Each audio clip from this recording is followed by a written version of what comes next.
All right, welcome everybody. We're about to get started. Thanks for being here early. There's already 63 people now in the live Zoom, 64 people now in the live Zoom. We're glad that you're here. This is going to be a really, really big call and a really great call. And if you have somebody that you've invited who is not on the call or you don't see them there in the waiting room, not the waiting room, but the attendee list, feel free to reach out and let them know that the call is about to start. We are going to get started very, very soon. Lindsay, I accidentally just spotlighted you. Let me fix that. But thanks for saying hi. Thanks for having your camera on.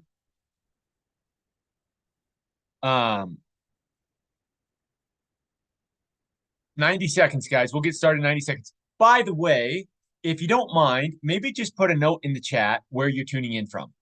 So, Janice Turner, you said you can't hear anyone. Janice, you should be able to hear us. So make sure that you turn on your please make sure that you turn on your audio settings, and that will help. Let's see here. Where's Janice? I can't find you, Janice. Maybe you disconnected. Janice Turner. Yeah, so Janice, you don't have your audio connected yet. Miami, Florida, Reed City, Michigan, Fargo, North Dakota, Bluffton, Hilton Head, South Carolina, Boise, Idaho, Belleville, Ohio, Fuquay, Varina, North Carolina, Roanoke, Virginia, Atlanta, Texas, Idaho. Oh, this is awesome. People from all over. Kalkaska, Michigan, thank you. Rome, Georgia, Visalia, California, Prescott, Arizona, Holland, Michigan, Kuala Lumpur, Malaysia. All right. What's up, Janwar? That is so cool. Malaysia, Los Angeles, California, Burbank, California, Delaware. Okay, guys, we're going to go ahead and push the recording button, and we will get started. Welcome, everybody, to tonight's call. This is a live coaching call where we're going to be talking about all things metabolic health. I'm really, really excited about some of the guests that we have today. In fact, we selected a guest for today that is a little bit unusual. I'll explain that in a moment, but I'm really, really excited to hear from him. I also want to thank everybody for having their cameras on. Now, no pressure, guys. You don't have to have your cameras on, but I see Dr. Marla Jurek. I see Natalie Zierenberg, Elizabeth Harriet, Nella Garcia, Jasmine Brown, James Stelter, Bonnie Kirkwood, Shirt Lissetti, Carly Wendell, Keiko, Desiree Christensen, Frankie, Damon, Janice, Yvette, Sarah, John, Crystal, William, Anne-Marie, Cody, Andre. Oh, man, I don't know how far I can go on this. John, Usnelli, Jim, Travis, Rita, Renee, Ellen. Oh, man, this is awesome. Thanks for having your cameras on, guys. Again, no pressure. I know some of you are in a spot where you can't put your camera on, but it makes this feel more real. We have over 130 people on the live Zoom call right now, and hundreds, maybe thousands more that will watch this video that are going out on the different live streams. Welcome. So we're going to talk about metabolic health, and I'm really, really excited for tonight's call. And I thought, today I'd like to do something a little bit different and recap what we talked about last week for just a moment. Last week, if you missed the call, you should go find the recording. It was fantastic. And we talked all about this GLP-1 phenomenon. We have lots of people, millions and millions of people that are using these injectable medications like Ozempic, Wegovy, Mounjaro. And for some people, these medications may be life-saving. So definitely don't want to dog on them in that regard. However, if the goal is to increase GLP-1 to help people with weight control, with insulin sensitivity, to fix metabolic health, there are natural plants that you can find and use that will increase GLP-1 without any side effects. And we had an unbelievable presentation that was done by Lindsay Venn, who is one of the founding members of the Metabolic Society of Healthcare Practitioners, talking all about this. And she gave me some of her slides talking about, GLP-1 and chlorogenic acid and why this protocol that we talk about here every week works so well. And I couldn't help but think of a couple people who I see on the call, and I'm going to ask these gentlemen if they'll be kind enough to let me just mention them here. I mean, this is my friend Cody. Cody is a friend of 20 years. He's lost more than 70 pounds without any injections or any medications whatsoever.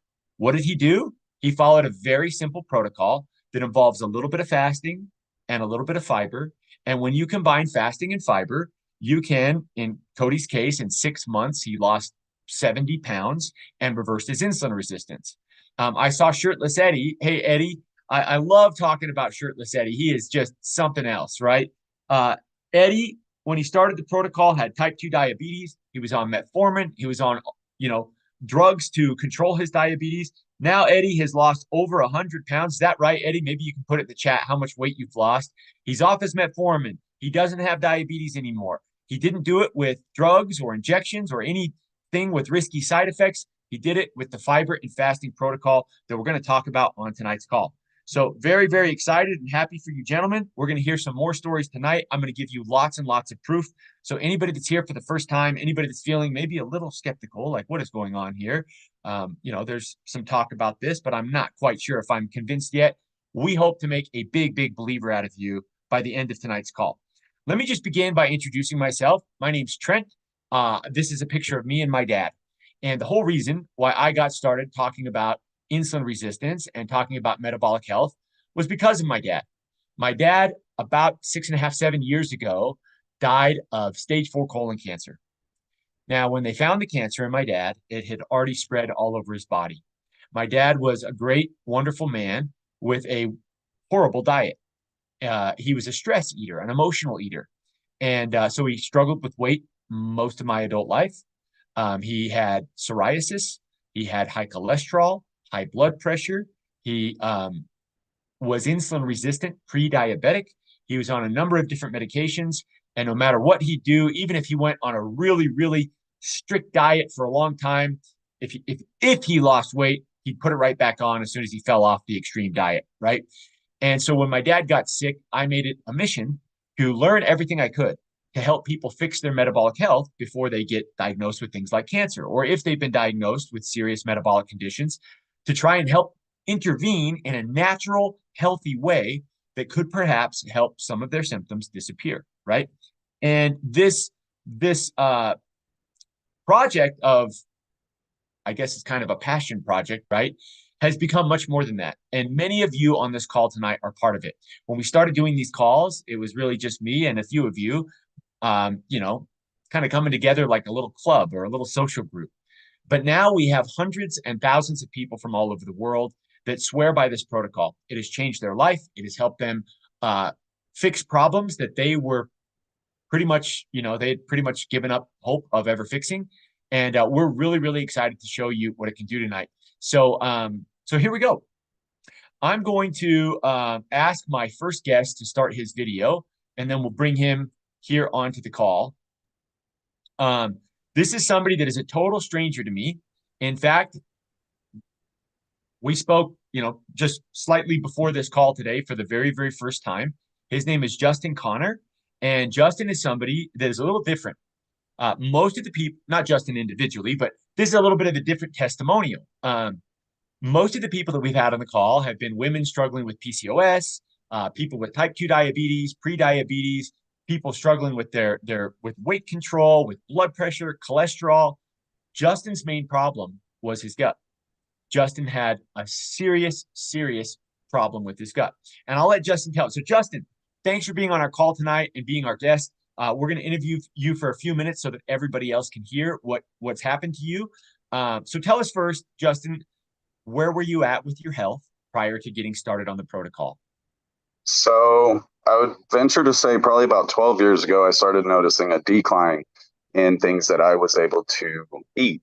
And there were certain things that were extremely triggering to my gut, to the point where I went and saw different doctors. They were trying to do food allergy tests, which nowadays are expensive, just different kind of allergy tests, and nothing came back as an allergy to me. So from there, I went and saw gastroenterologist.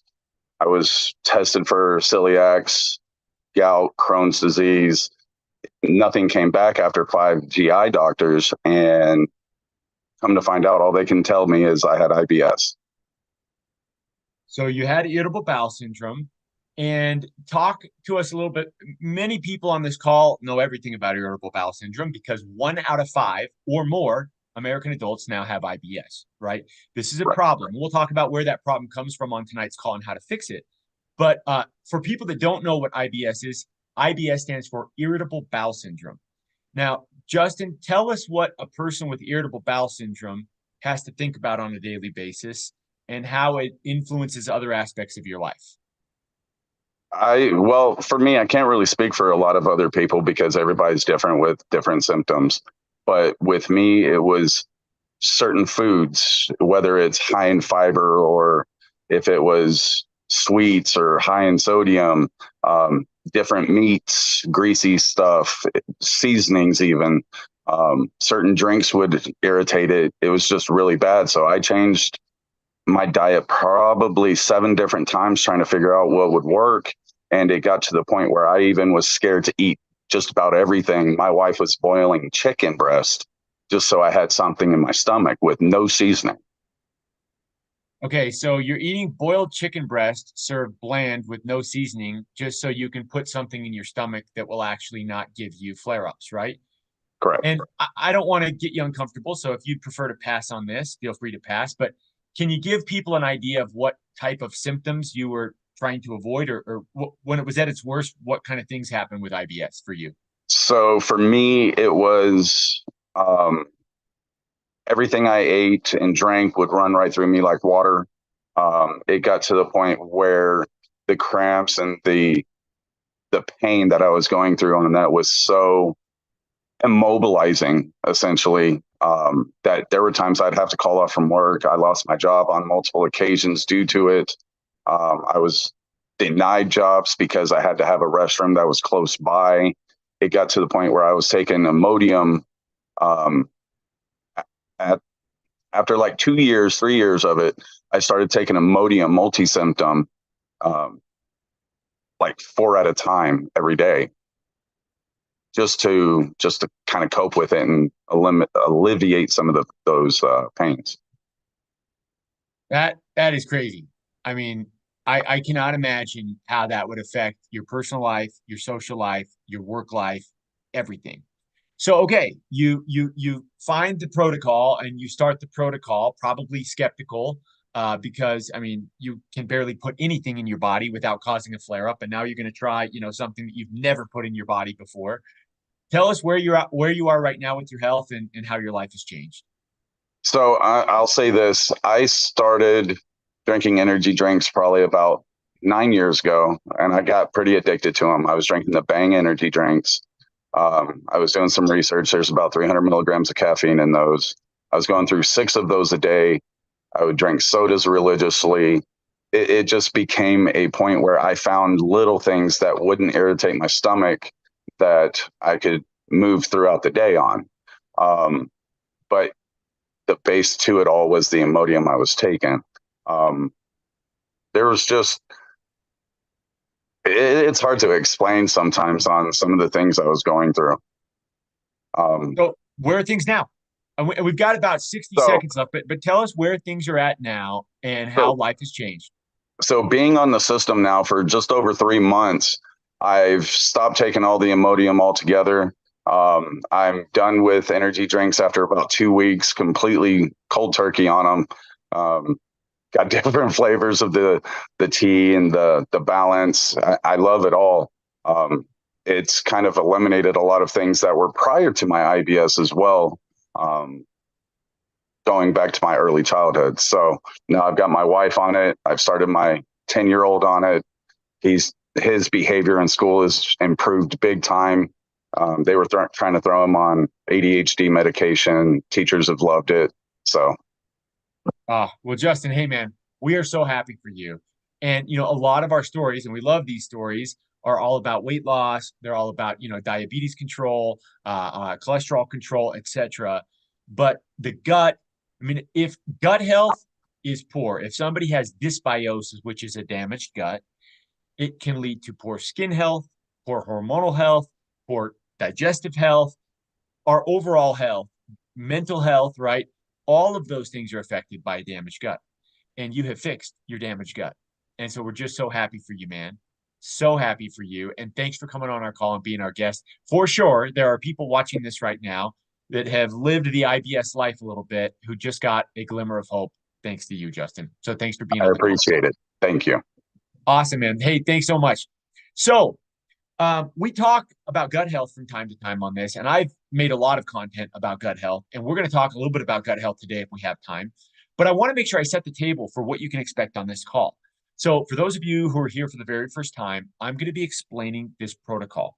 As we get through the call, I'll explain step by step how to do the protocol, and depending on what your goals are, how to maximize your results on the protocol. And we'll explain that very carefully.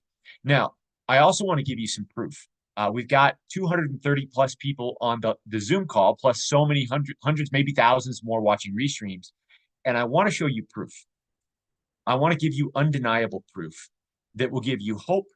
And for people that have just started the protocol that are maybe in the first few weeks, maybe the first month or two even, and you haven't seen as dramatic as a result as maybe you were hoping for, I want to give you proof so that you can hold on to hope and be consistent and use this properly. It won't let you down. This protocol works fantastically. Now, we're going to have a live Q&A session at the end and do some live coaching. But first, we have a very special guest on tonight's call. On tonight's call, I have invited Dr. Eric Aiken. Now, Dr. Aiken is a neurosurgeon, and he is an expert now on insulin resistance. In fact, I had Dr. Aiken on the call once before, and I thought he gave one of the best presentations I've ever heard. Now, many people are not aware that type 3 diabetes, Alzheimer's, is being referred to as type 3 diabetes. And so it's really fun when we're talking about mental health, when we're talking about things like Alzheimer's, to also have an expert, a brain surgeon who understands this better than just about anybody on the planet.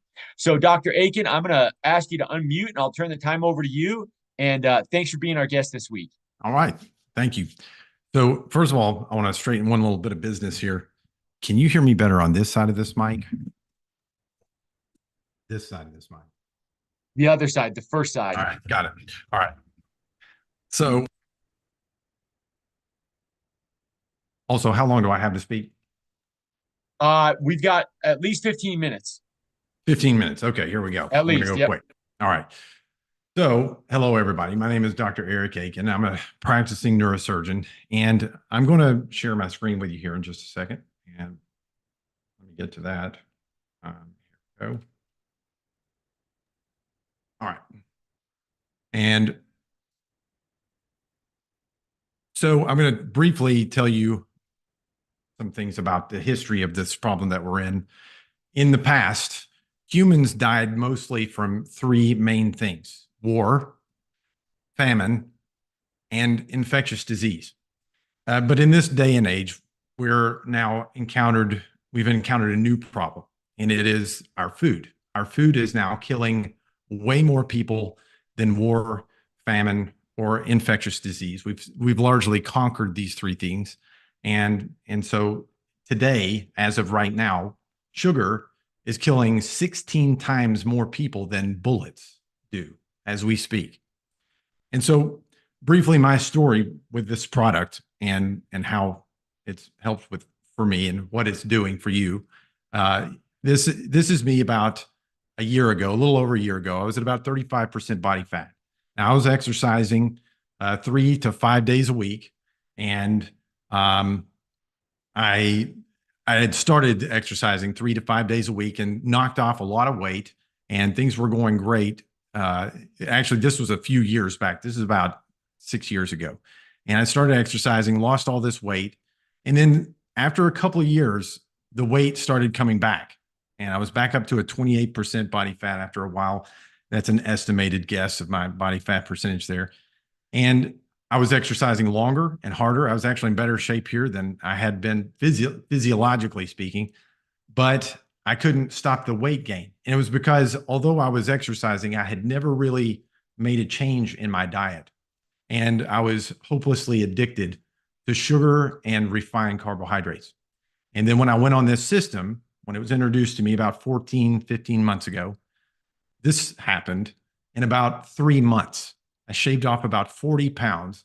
And also, I checked a cholesterol panel. That was the original reason why I actually agreed to try the Feel Great system, was because I'd gotten back a cholesterol panel that I wasn't pleased with. and I knew all the implications of taking a statin. Statins, they work at a liver level. They help to sort of stop your liver from making cholesterol. And so I knew about the liver toxicity that can happen with statins. Also, they can chew up your muscles. The mild form of that is just muscle soreness, but there's a very extreme potential reaction to statins called rhabdomyolysis. And that can cause an extreme destruction of your muscles. It then sends the particles of muscle into your bloodstream, which can then clog up your kidneys and kill your kidneys. It can be a real life-altering disease if you get that from taking statins. And not to mention the brain fog that happens with statins. And so the one thing that you don't want your brain surgeon to have when they're operating on you is brain fog themselves. And so I had some concerns, and I wanted to try something different because this was introduced to me by Shannon Davis, and I did, and I've never been more pleased. So the issue is that right now, probably a higher number than this, but this is the last number I had for this slide, is about 85% of people in the United States have some degree of insulin resistance. Insulin resistance is the new major killer. It used to be war, famine, and infectious disease, and now it's insulin resistance, because this, you have to think of it as sort of like the head of the Medusa, and I'll expand on that in just a second.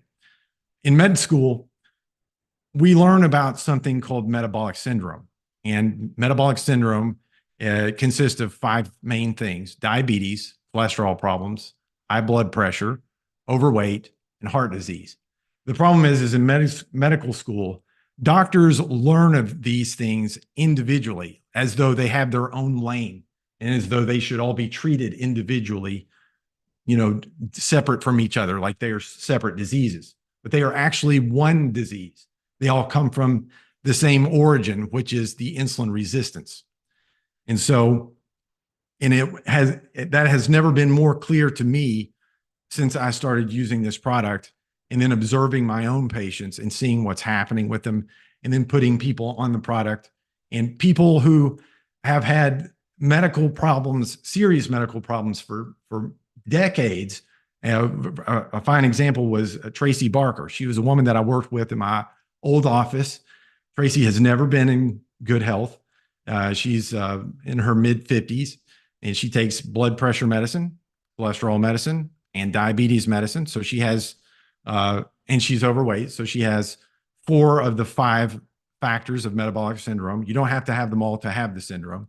And I put her on the Feel Great system, and I achieved for her in 6 weeks more than her doctors have been able to achieve for those diseases in 2 decades.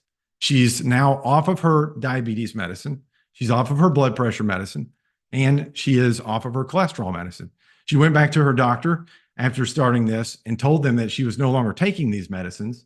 And they got mad at her at first. They're shaming her. Why aren't you taking your medicines? They thought she was being non-compliant.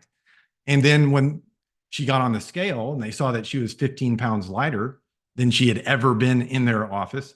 And then when they took a cholesterol panel on her, and her triglycerides had gone from 500 down to 250, we'd cut them in half. And her blood pressure was completely normal. They were like, whatever you're doing, just keep doing it. And so I'm very proud of that. I'm proud that as a neurosurgeon, I am out treating the primary care doctors and the interns. They already hate us enough. So anyway, so the issue with this problem is that our food has become a hostile environment. And in the United States in particular, even though we are not necessarily the fattest country in the world, I think the Samoans have us beat. Even Saudi Arabia, I think, is maybe a little higher on the list than we are. But we are among the sickest. And in fact, we've had a decline in average age expectancy for 3 years in a row very recently. And it wasn't because of COVID either. And so the last time that we saw a decline in average age expectancy for 3 consecutive years was during World War I, when World War I was going on, and also there was an influenza pandemic at the same time. And so something is happening. You know, we're getting sicker, and we have to do something to reverse this trend. Let me skip over this. So right here, this has been the trend of obesity in the United States. It started in the early 70s. And you notice that this here, the overweight percentage here, about 35% or so, it's remaining fairly constant. It's not that there's not more overweight people. It's that they are passing through this into obesity. And now we're having to come up with new categories of obesity. The only reason that doctors and clinicians will categorize things, why don't we just call them all overweight? Well, because your risk of death is going up with each category. So if you're simply overweight versus being obese, well, you have less chance of disease and death than if you're obese, than if you're extremely obese. Actually, this is kind of not really a term we use. We use obesity, and then we use morbid obesity. And now there's a new category. It's super morbid obesity. I think they've even added a super morbid obesity. So those are the people that they're having to cut out of their homes with the jaws of life because they are gotten to be so massive that they can't get them out. So here's the trend in diabetes along with this. And so you may ask, why everybody knows that when someone's overweight, they're more likely to be diabetic, but why? Why are you more likely to be diabetic? And that's what I want you to understand from what we're talking about here right now. Very quickly, the percentage of calories that we are taking in as a whole, 5% are from corn, 19% from wheat. This is the biggie. I was surprised to see this, that only 1% is coming from rice, and then 14% from sugar. So collectively, 40% of our calories are coming from ultra refined carbohydrates. And this is the problem. And by the way, only about 12% are coming from beans and vegetables. So here's what's happening. When they process our food, this is the wheat, okay? And in the process, they will remove the outer part, the chaff, which is where the fiber is. You want in nature, you always see the carbohydrates with the fiber. They're always together. But what they're doing is they'll take the wheat, they get the chaff off of it because people like that texture of just the pure carbohydrate. It's what hits the dopamine centers in your brain the hardest, is when you get that pure unadulterated carbohydrate. So you get the chaff off, get that texture off, and then you get the germ out of it. That's actually where the nutrients live in this plant, because if they leave that in there, it will spoil. And if you've ever gotten wheat germ, you realize, I don't know if you've ever opened up a bag of wheat germ after a few weeks, but it smells awful and it can rot on you. So they get all that stuff out and they're just delivering this pure carbohydrate, the cake. That's the cake on the inside. So when you eat this without the fiber, then your pancreas, this little blue organ right here in your abdomen, is going to jettison a bunch of insulin out into your bloodstream. And the idea here, let me show you this. Let me find it. I don't have it, do I? Nope, I don't. There's a slide that, okay, yeah, this is the one. So when you eat, let's say a blueberry muffin or pasta or whatever it is, your blood sugar is going to go up very high, very fast. And so that blue organ is going to jettison a bunch of insulin into your bloodstream as well. And it's going to go up very high, very fast on the insulin levels. You don't want that scenario. Let me go back to this. Let me show you what happens then. The insulin acts like a key to a door on your fat cells, and it will turn the lock, open the door so that sugar can go into the fat cell. I'm going to come out of this. I'm going to show you a little video here. This video I'm going to show you is, you're going to see a receptor, an insulin receptor with an insulin already bound to it. And then you're going to see it turn.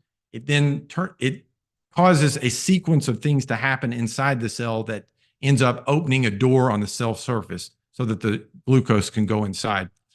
So here's the insulin receptor. This is insulin bound to it. And here's what happens. It's going to then turn. A subcellular response happens. this door opens and the little purple things that represents the glucose starts going into your fat cell. From there, that is turned into fat. Now I'm going to click this X here, and I'm hoping it's not going to, yeah, let's do this. Let's go back to here. So from there, the glucose is turned into fat inside your fat cells. So if you look at the insulin response to other substances besides carbs, this is what it looks like, your blood sugar after you eat carbs, pure carbs. But with protein, it's less. It's a blunted response of insulin to this. With fat, it's the lowest. So you want your diet to be mostly protein and fat. The problem is these foods have been engineered to make them as addictive as possible. The people, the creators of the food, are literally using the scientific method to make the foods as addictive as possible. For example, the Oreo cookie. They took 50 Oreo cookies with increasing amounts of sugar in each one, and then increasing amounts of fat in another sequence. And they had people test these cookies until they got it to just the right sweet spot and just the right fat spot that it was the most addictive. What they found in that process, by the way, is that kids have a higher sweet spot than adults do. They like their sweets sweeter. And it stands to reason why the fastest growing demographic of new obese patients in this country, you want to guess what the age group is? I'll just go ahead and tell you it's age 2 to 5 years old. That's the fastest growing demographic of new obese patients. So our product, the Feel Great system, what does it do? This is your curve of blood sugar after you eat carbs. It goes way up, and then it gets slam dunked down by the high insulin response, and you feel hungry all over again right here, where your blood sugar kind of goes below normal. This is about 90 minutes after you eat that fun-sized Snicker bar or whatever it was that you just ate. About 90 minutes, you're going to feel hungry again. Even though you took in all of the calories that your body needs to run itself, you're still hungry. And so what people do is just redose and keep going through this curve all day, every day. Our product blunts this response. It lowers the influx of the blood glucose, and it keeps it hanging out a little bit above normal for a little while so that you don't get hungry again. That's how it helps to suppress your appetite over time. So when people are collecting the glucose into their fat cells, they'll first start packing it on into the subcutaneous fat. There are characteristic areas between men and women where this happens. And then it starts hitting the visceral fat. So this is what is called omental fat. It's the fat around your intestines, a little bit around your heart, and you even have some in your face and so forth. And you can't see this fat here, actually. And that's kind of the danger of it. And some of the people who are not necessarily obese, which is 40% of patients with metabolic syndrome, they're not overweight. They don't even look like they're that unhealthy. And yet they may have their omental fat packed full with sugar converted to fat. And they may be very metabolically sick in that scenario. So insulin resistance, it's the head of the Medusa. I told you this. So think of it as like, once you have packed your fat cells so full of sugar and converted it into fat, eventually you don't have any more room. And those receptors that I showed you earlier that are the door, the key to the door, they start to disappear. And so you crank out more and more insulin in order to get the few doors open that are available. And there's less room to receive this. And so now you've got a problem. The glucose starts spilling over into the bloodstream. It can't get into the fat cells.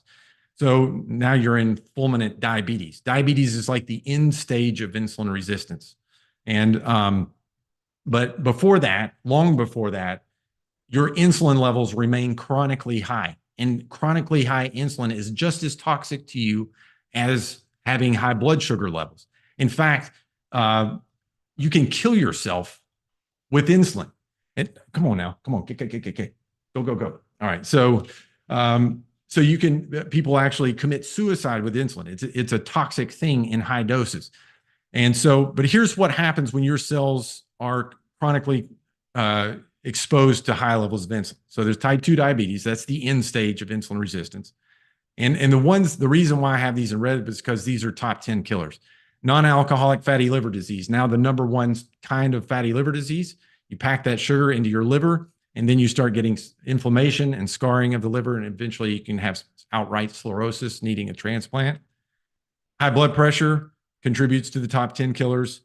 Polycystic ovarian syndrome, weight gain and obesity, cognitive decline, and they are now calling Alzheimer's type 3 diabetes because of the close link between insulin resistance and Alzheimer's.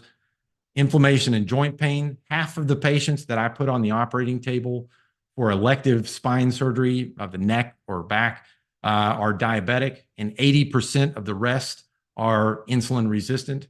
So again, high levels of insulin turns on your immune system, turns on the inflammatory cells in your immune system. They then generate things like histamines and bradykinins that cause the bone spurs to grow in your spine. Those bone spurs end up encroaching on your nerve roots, causing pain in your neck or your lower back, radiating into your limbs. And then you end up in my office and ultimately on the operating table. Sleep apnea, kidney disease, cholesterol problems, cancer, depression, stroke, infertility, skin problems, gout, gastrointestinal problems, hair loss, cardiovascular disease. It's the head of the Medusa. All right. So let me see. Now, the way out. How do you fix this problem? The number one thing that you can do is begin to eliminate sugar and refined carbs from your diet. Sugar becomes, you have to raise your standard. Our standard about how we eat has gotten to be so low. It's wretched. It's a wretched standard that we live by, how we eat. And I got to say, when people are coming into my clinic, every Monday and Wednesday I have clinic, and I see those same diseases in nearly every person's history. It's the high blood pressure, diabetes, cholesterol problems. And then, of course, many of them are overweight. And so at this point, where 71% of everybody is overweight. So it's over and over and over, I see this. So if you begin to eliminate sugar, raise your standard about sugar so that that's a once a month thing, one meal a month, have rules about it. It's going to be at a restaurant. It's going to be something that you couldn't just, get out of a vending machine or something. And you have that once a month. And then the refined carbs, things made of refined flour and cornmeal, cereals, all that goes bye-bye. Instead, you're going to eat your carbs that have, they are complex carbs. They still have the fiber in it. Things like beans, sweet potatoes, and the whole grains, the ancient grains, quinoa, along with meat and vegetables. The next thing that you can do to begin to unwind insulin resistance and allow your cells to resensitize to the effect of insulin is to fast. Whenever you're fasting, there's no need for your body to generate more insulin. And so as time passes and you are continually fasting day to day to day, those little doors that were, disappearing because of constant bombardment with carbohydrates, they start reappearing. And you start getting more and more insulin receptors back on your cells so that when you need them, they can respond. So the combination of eliminating the sugar, refined carbs, and fasting together are an extremely effective way to begin to resensitize yourself to insulin and eliminate insulin resistance. But for many people, like I said, we're in a harsh environment, eating environment. And so sometimes we need help. One thing that people don't take into account is the psychological aspect of doing this. And if you're like I was, there's something called the there's something called the hedonic eating response. It's a spectrum. On one end of this spectrum, there are the people who are very stoic about when they see food that's delicious, savory, sweet, whatever, it doesn't affect them. They can walk right past it. It's not a problem. And then there's the people like me, where I'm the guy at the Christmas party that stands next to the cookie tray the entire time and have to act like I'm rediscovering that tray about every 15 minutes so I don't look like a slob for eating it. It's not going to be just one or two cookies. I'm going to be, pigging out on that stuff. And most of us are somewhere in that. But I think we've all been sort of shifted toward the right end of that, the very provoked phase, because of the way the food is engineered. So this is where the Feel Great system comes in. It's a tool that will help you to not feel those cravings so much, and that when you do eat anything that has any level of carbohydrate in it, it will blunt your insulin response so that your cells can continue to feel to get resensitized to the insulin. I'm going to unplug here. I had my fasting insulin level checked not too long ago. After a year on this product, my fasting insulin was so low at 54 years old, it was undetectable by the machine. I had an undetectable fasting insulin. So my cells are extremely responsive to the insulin resistance. I don't have much in the way of joint pain. I run, I lift weights, my shoulders are fine, and I hope to keep this buggy going as long as I can. And the best way that you can end aches and pains, by the way, is doing this very thing. Stop the refined carbs and begin intermittent fasting. Use the Feel Great system. All right. All right. Hey, Eric, I should say Eric, Dr. Aiken. Thank you You so can call much. me Eric. That's absolutely Thank fine, you so Trent. much. We've known each other long enough. I'm really, really grateful that you would take your valuable time. I don't even want to ask what your hourly rate is, because I know your time is very valuable. You're one of the best at what you do. And for you to talk all about the fiber and fasting protocol, this Feel Great system, and just share what you've shared is such a gift to all of us. Thank you so much, Doctor. And we'll probably bring you back, if you don't mind, for the Q&A here at the end in case people have direct questions for you. Absolutely. Okay. Of course, instead of removing the spotlight on you, I took it off me. So let me fix that. All right. So thank you so much, Dr. Aiken. We're going to talk real fast about how the protocol works. And then I want to get into some proof and also do the Q&A here. So I am aware that many of you have not started the protocol and may have some questions about how it works. And so I want to lay this out really carefully and so that we can show you how to do this. Dr. Aiken talked about the fiber, the missing fiber, right? Everybody in the world is familiar with white rice, but what most people don't realize is that rice is supposed to look like this. And there's a little grain of bran here, or a little bran covering, a fiber covering around the rice that is removed. And I appreciate that Dr. Aiken referenced that. And if you think he's just pulling this out of his rear end, we have this. We know this. But this is a conversation that most doctors won't have with us. Maybe it's a conversation that they are having now more and more. But I know for my dad, this was a conversation nobody ever had with him.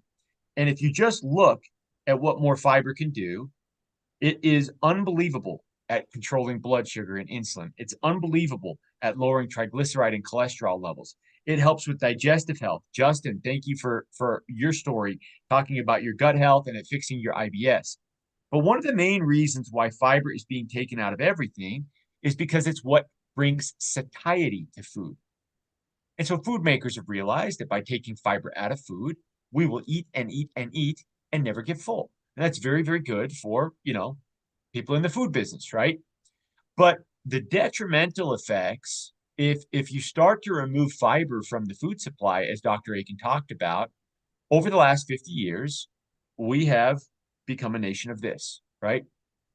And so if taking fiber out of food and eating and snacking all the time is what got us sick, doing a little bit of fasting and bringing the fiber back can help people get unsick.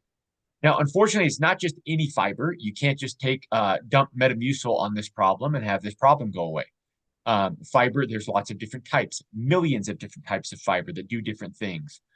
And so what we've done with this protocol essentially is we are combining fasting with fiber. Now, for thousands of years, before we were eating and snacking all the time, we would fast and feed.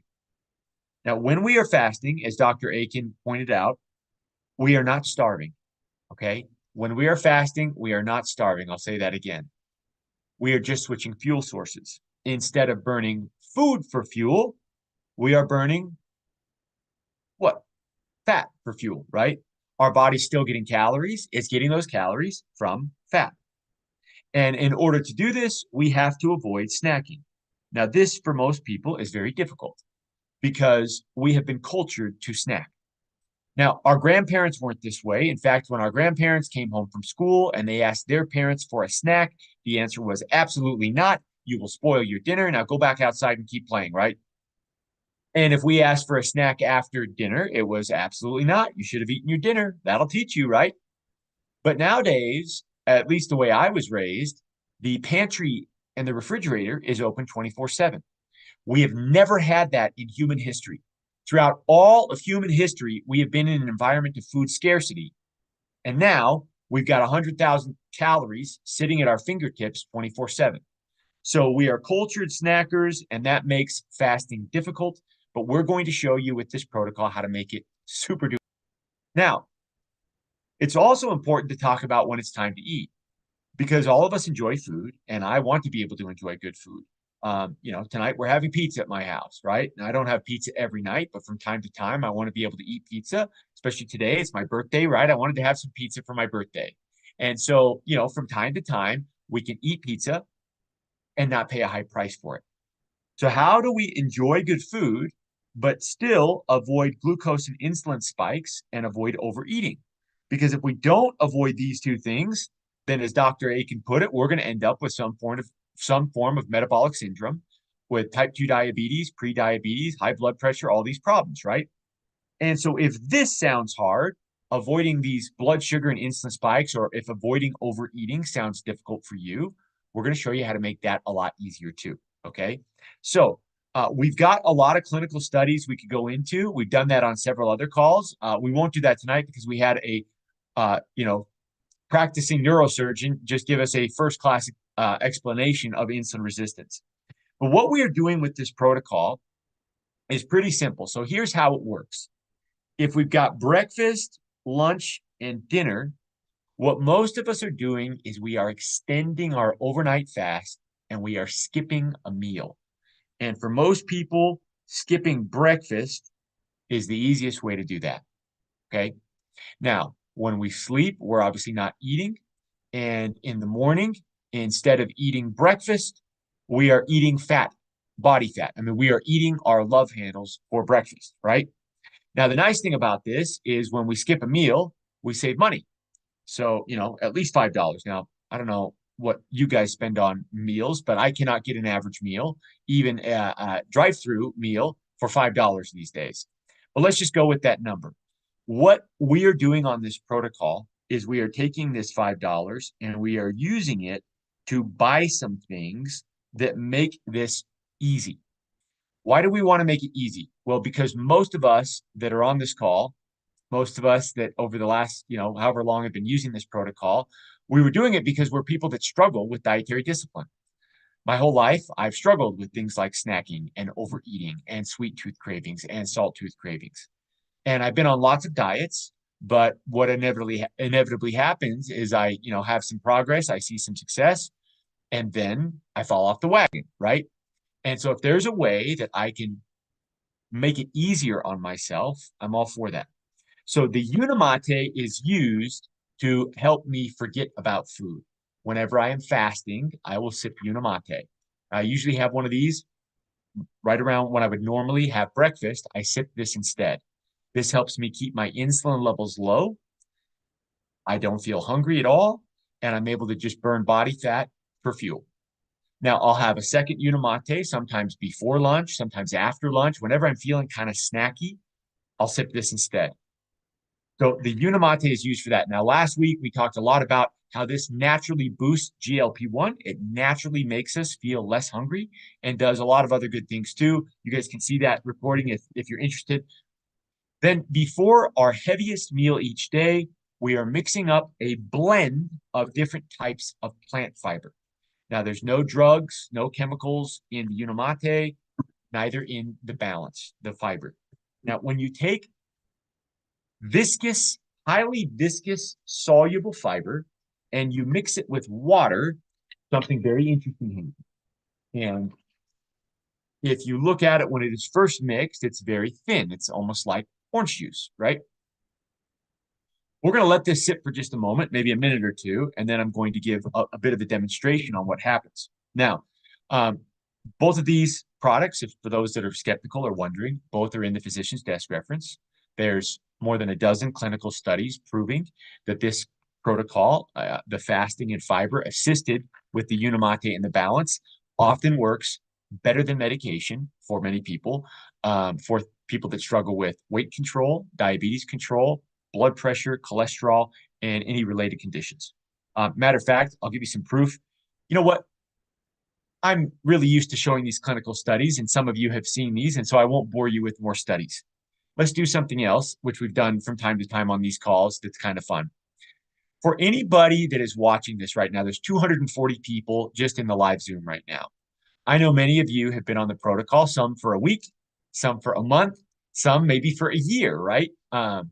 If somebody in your family or household has been using this protocol and has noticed a measurable improvement. Now, I don't want anybody to exaggerate, okay? If you've noticed a measurable improvement, take just a minute or two and write a sentence in the chat. Just a sentence, maybe 2 sentences on what is done for you firsthand or for somebody in your household. And I'll read some of these. And we've got, lots of clinical studies we always talk through. This works better than anything I've ever tried. In fact, every single person that tries the protocol gets a 90-day, no questions asked, money-back guarantee from the manufacturer. If you use it properly, it will work for you. So I'll read some of these, and then I want to bring Dr. Eric back, and we'll do a little demonstration as we go through our Q&A. All right.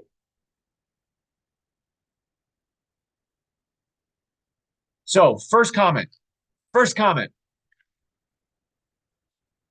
Michelle Morgan says, I am down 88 pounds and nearly 79 inches in 8 months. My extreme IBS, irritable bowel syndrome, is gone. Fatigues and brain fog are gone. It is changing my life. Jim says, I've reversed my type 2 diabetes on this system. So has my mother and my mother-in-law. Nori Hendricks says, I reversed my type 2 diabetes in 4.5 months, and I've lost 52 pounds now. Best, easiest thing ever.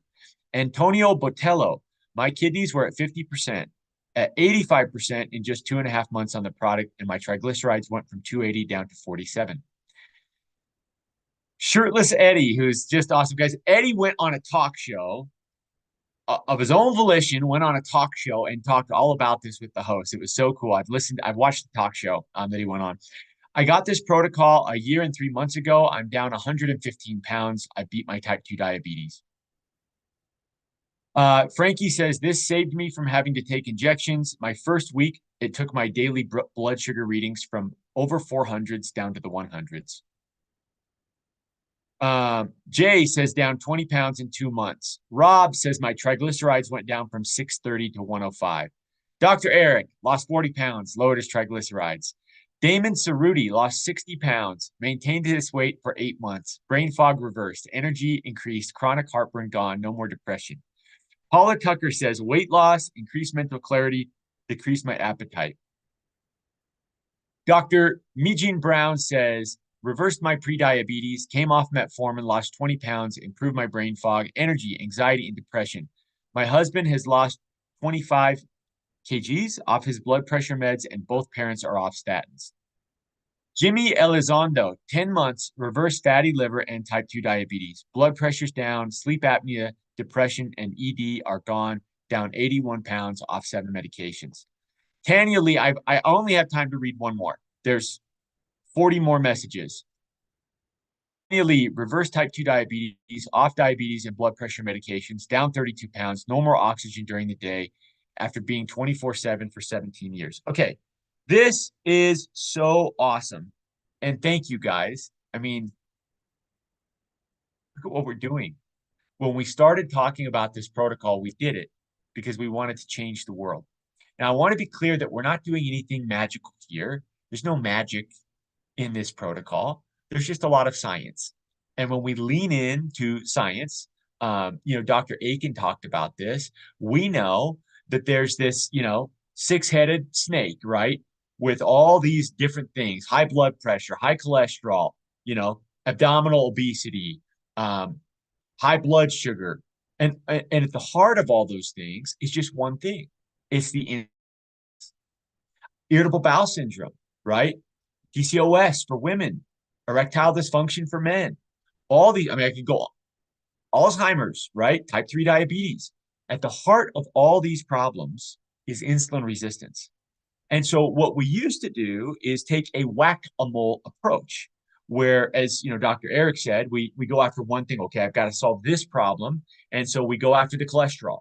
And as soon as we cut the head off that snake, two more heads appear because we're not attacking the problem at the root cause. And when we address the insulin resistance, many of these problems can disappear. So when I first, if I was somebody reading or watching this for the first time, I would probably read this comment section and be extremely skeptical because it sounds like this thing will, cure everything, right? This is not snake oil. We're not talking about curing anything.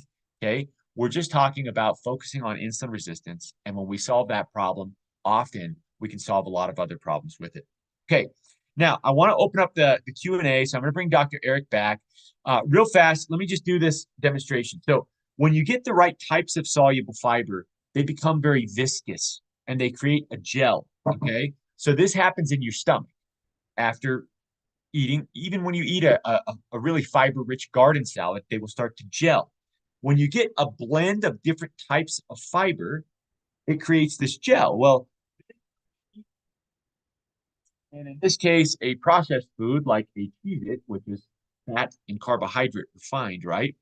When we eat it, it creates a gel, which is going to be hard to see unless I zoom in, a gel that surrounds the carbohydrate. It slows the digestion of the carbohydrate, thereby reducing glucose and insulin spikes. Blood sugar spikes and insulin spikes disappear. It also blocks some of the fat absorption and some of the cholesterol absorption.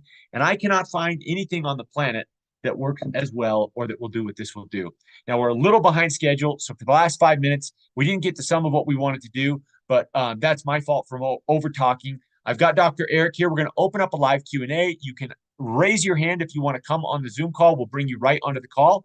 Or if you have a question, we'll do our best to field them in the chat here. It's hard. Here, Kirsty Hoots is saying, question for Dr. Aiken. I remember hearing you talk about many things that insulin resistance can cause. One that stands out to me was cervical and lower back pain. I'm 31 and have suffered from back pain for over 2 years. L4 and L5 is my source of issues. I've had one epidural, no help. Bilateral sciatica down to the knees. And this question goes on a little bit, but in the interest of time, what do you think about that, Dr. Eric? Okay, so this is an interesting thing. So when you have our main question is this a lifelong issue? You're going to have to deal with it. So not necessarily. And you're very young, and you're not necessarily doomed to having a problem like this forever. I'd have to examine you and know more of you, but if you can begin to make a few moves here, like I say, I didn't have back pain, but I had a chronic tendonitis in my ankle. And when I adopted this lifestyle of really minimizing the amount of carbohydrates, and a good book that you may want to try, because I really feel like a lot of what we call axial back pain, as opposed to the pinched nerve pain that's called radicular pain. Axial or mechanical back pain mostly, I think, comes from this inflammation that's largely generated by insulin resistance. And if you may notice that if you adopt the low carb diet lifestyle and intermittent fasting over a matter of sometimes just a few weeks to a few months, this begins to abate, and it's not nearly a problem. The ironic thing about the treatments, so you mentioned you'd had an epidural injection. They're going to inject you with a steroid, something like solumedrol. But steroids worsen insulin resistance. Every day that you are alive, at about 4 a.m., you have a circadian rhythm, a surge in your body's cortisol levels. It's a steroid. And it's called the dawn phenomenon. It's sort of like it's getting your body ready for any stress, because you need steroids. But in diabetics, people who are diabetic, they will notice a surge in their blood sugars in the early morning, and they call it the dawn phenomenon. And it's because of the steroid. So better than taking a steroid injection, especially for chronic back pain, I would say adopt this diet, a low carb diet. A good book to look at for this, it's called End Your Carb Confusion. It's written by a guy named Dr. Eric Westman. And I'm going to put it here in the comments here. It's called End Your Carb Confusion. He's got a great eating protocol. I'm not going to call it a diet. It's a sort of a directive on how to eat, how to control your carbs in the first, and he's going to take you down real low in the first 2 weeks, then gradually raise it back up over a period of time. And you're just trying to recalibrate yourself. But I would really like to see what happens if you adopted this for a while, Thanks, a low Eric. carb diet. Thank you so much, Dr. Eric. I want to just knock out a few questions here, rapid fire. One thing for any pain or things dealing with inflammation, one of the best ways to attack inflammation that I've studied is fasting. And so on the protocol with the fasting, it can help lower inflammation and related pain. Jennifer Betts has a question, and Jennifer Betts's question was, how does this affect people with low blood sugar? I'm going to knock this one out real fast, and then we've got a couple more questions here.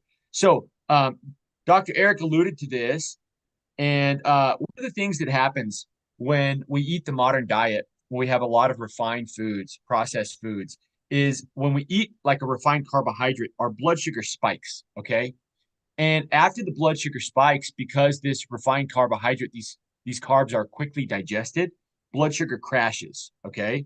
Now, right down here, when it falls below what it should be, this triggers hunger, and this is low blood sugar. This could be dangerous, right? This could be hypoglycemia. Now, when you have fiber, this doesn't happen. So with fiber, it's a completely different experience. So this is what might happen to somebody, for example, when they drink apple juice. But if they eat an apple, the fiber in the apple will make it so the blood sugar never spikes and also never crashes. And so this not only helps control high blood sugar, but also low blood sugar. And it also prevents feeling hungry right after having food. The fiber helps with satiety. Now, somebody was asking about how does this protocol help with gut health? This would be the prebiotic fibers in the balance help tremendously with that, as well as fasting. Eric, there was a question that I think was for you. By the way, I see Lindsay Venn in the comments helping with us with this. Lindsay is a frequent guest. She's a medical professional, so anything she says, take it to the bank. Can this help with chemo-induced neuropathy? Chemo-induced neuropathy. That's a little bit different, but it's possible, and especially if you are insulin resistant, because then you're getting a double hit on the nerve endings. If you're insulin resistant or diabetic after having exposure to radiation, I would say it would go a long way to begin to minimize the insulin resistance so that you can get as much of a full recovery as you can. But it really depends on what part of the body that you're having this radiation neuropathy. But I would say that this product could help a lot with that. Okay, awesome. Thanks, Eric. And then there's one more question here, and then we've got to close the call because we always want to start on time and end on time to respect all couple hundred of you's time. A lot of people are asking about specific things. One person's asking about breast cancer. How would this help with something like that? Other people asking about very specific health problems. And I want to be clear that, I'm not a doctor. Dr. Aiken is a doctor, but he's not your doctor, right? And we want to be very careful if somebody, if you feel like you need to consult with a medical professional before having some fiber or doing some intermittent fasting, you could definitely talk to your doctor, or you could consult with somebody like Eric or Lindsay offline, right? But I can tell you this. When people start this protocol, one of the first things that they notice is that they feel different. We call it feel great because that's the first thing most people notice. Now, I went on the protocol for about 5 weeks. I didn't lose a pound for the first 5 weeks. And then my love handles just started to shrink. But I felt better. I was more productive. I had more energy. And, we've gotten into this rut where we have completely broken our metabolic health by eating and snacking all the time on processed refined foods. And this protocol helps us take the power back, get our health back, and you can try it. If you try it and use it properly and are consistent, it won't let you down. If for any reason you don't love it, you can just return it. The manufacturer gets a 90-day, no questions asked, money back guarantee so that anybody can try it risk-free and see and prove that it works. Thank you so much to all of you. Dr. Eric Aiken, thank you so much. I cannot thank you enough for your time tonight. Justin, thank you so much for being our story tonight. It was awesome having you on, and thank all of you for being here. If you or somebody you love is struggling with their metabolic health, we hope that you'll be back here next Wednesday and invite them. They'll thank you later. Thanks, everybody. Have a great